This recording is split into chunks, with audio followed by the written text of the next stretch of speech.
जय श्री कृष्णा दोस्तों एक बार फिर से आपका स्वागत है हमारे YouTube चैनल ज्ञान शक्ति 2.0 पर। दोस्तों, आज की इस वीडियो में हम आपको बताएंगे कि महाभारत काल की एक ऐसी घटना जिसमें भगवान हनुमान जी ने भीम का घमंड तोड़ा था। भीम में इतना बल होते हुए भी भीम से हनुमान जी की पूंछ तक ना हिली थी।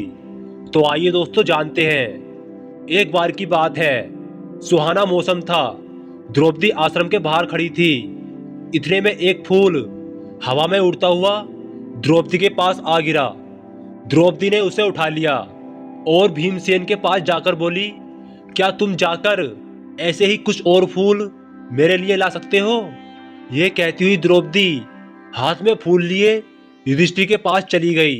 वीडियो देखने से पहले हमारा आपसे एक निवेदन है कि अगर आपने अभी तक हमारे इस चैनल को सब्सक्राइब नहीं किया है तो कृपया हमारे इस चैनल को सब्सक्राइब जरूर कर लें और साथ ही बेल आइकन पर क्लिक करके नोटिफिकेशन को ऑन कर लें ताकि हमारे आने वाले हर नए वीडियोस सबसे पहले आपके पास आएं।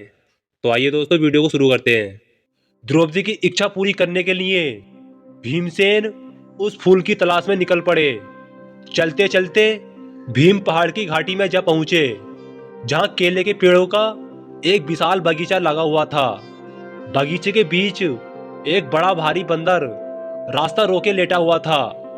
बंदर ने भीम की तरफ देखकर कहा, मैं कुछ अस्वस्थ हूँ इसलिए लेटा हुआ हूँ। जरा आंख लगी थी तो तुमने आकर नींद खराब कर दी। मुझे क्यों जगाया तुमने? एक बंदर के इस प्रकार मनुष्य जैसा उपदेश देने पर भीमसेन को बड़ा क्रोध आया और भीम बोले कि जानते हो मैं कौन हूँ? मैं कुरुवंश का वीर कुंती का बेटा हूँ। मुझे रोको मत, मेरे रास्ते से हट जाओ और मुझे आगे जाने दो। बंदर बोला, देखो भाई, मैं बूढ़ा हूँ, कठिनाई से उठता हूँ और बैठता हूँ, ठीक है? यदि तुम्हें आगे बढ़ना ही है तो मुझे लांग कर चले जाओ। भीमसेन ने कहा, किसी जानवर को लांघना अनुचित कहा गया है, इसलिए मैं रुक गया, नहीं तो मैं कभी का तुम्हें एक ही छलांग में लांग कर चला गया होता। बंदर ने कहा, भाई मुझे जरा बताना कि वह हनुमान कौन था जो पूरे समुद्र को एक छलांग में ही लांग गया था? भीमसेन जरा कड़क कर बोले, क्या कहा? तुम महावीर हनुमान को नहीं जानते? उठकर रास्ता दे दो, नाहक मृत्यु को न्योता मत दो।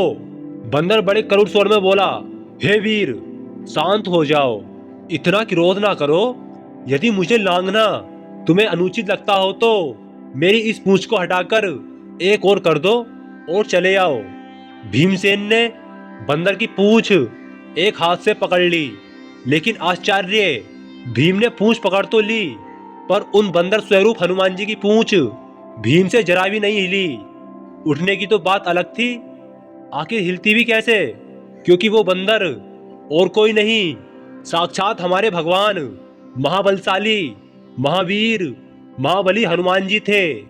भीम को बड़ा आश्चर्य होने लगा कि यह बात क्या है। उसने दोनों हाथों से पूंछ पकड़कर खूब जोर लगाया, किंतु पूंछ वैसी की वैसी ही धरती पर पड़ी रही। भीम बड़े लज्जित हुए, उनका गर्व और सारा घमंड चूर चूर हो गया था। भीम बड़ा विस्मय होने लगे कि मुझसे अधिक ताकतवर यह कौन है। भीम के मन में बलिष्ठों के लिए बड़ी श्रद्धा थी, वह नम्र हो गए। भीम बोले, मुझे क्षमा करें, आप कौन हैं? हनुमान जी स्वरूप बंदर ने कहा, हे पांडुवीर, वो हनुमान मैं ही हूँ। तब भीम हनुमान जी के पैरों में गिर पड़े और बोले, हे वानर श्रेष्ठ महाबली, मेरे प्रभु, मुझसे बढ़कर भाग्यवान और कौन होगा जो मुझे आपके दर्शन प्राप्त हुए। ये कहते हुए भीमसेन ने हनुमान जी को दंडवत प्रणाम किया। मारुति ने आशीर्वाद देते हुए कहा कि भीम, युद्ध के समय तुम्हारे भाई अर्जुन के रथ पर उड़ने वाली ध्वजा पर मैं विद्यमान रहूंगा, विजय तुम्हारी ही होगी। इसके बाद हनुमान जी ने भीमसेन को पास के झरने में खिले हुए सुगंधित फूल दिखाए। फूलों को देखते ही भीमसेन को द्रौपदी का स्मरण आया। उन्होंने जल्दी से फूल तोड़े और बेग से आश्रम की ओर लौट चले। आश्रम पहुंचकर भीम ने सारे फूल द्रौपदी को दे दिए फूलों को देखकर द्रौपदी बहुत खुश हो गई। फिर भीम ने द्रौपदी सहित अपने चारों भाइयों से कहा कि आज मैं बहुत खुश हूँ। तब द्रौपदी और भीम के भाइयों ने भीम से उनके खुशी का कारण पूछा तो भीम ने कहा कि आज मुझे साक्षात महाबली हनुमान जी ने दर्शन दिए थे और भगवान ने हमें आशीर्वाद देते हुए ये भी कहा था कि मैं महाभारत के युद्ध में अर्जुन के रथ पर एक ध्वजा के रूप में विराजमान रहूंगा। और उन्होंने ये भी कहा था कि जीत हमारी ही होगी। इस पर सारे भाई और द्रौपदी कुंती बहुत खुश होते हैं। तो दोस्तों, यह था आज का वीडियो। दोस्तों, हमें कमेंट बॉक्स के माध्यम से बताएं कि यह जानकारी आपको कैसी लगी। दोस्तों, हम उम्मीद करते हैं कि यह जानकारी आपको अच्छी लगी होगी, इसलिए कमेंट बॉक्स में जय श्री कृष्ण लिखना न भूलें। भगवान श्री कृष्ण आपकी और आपके परिवार वालों की हर मनोकामना को पूर्ण करेंगे। तो आइए दोस्तों, मिलते हैं ऐसे ही और नए वीडियोस के साथ। तब तक के लिए जय श्री कृष्ण, हर हर महादेव।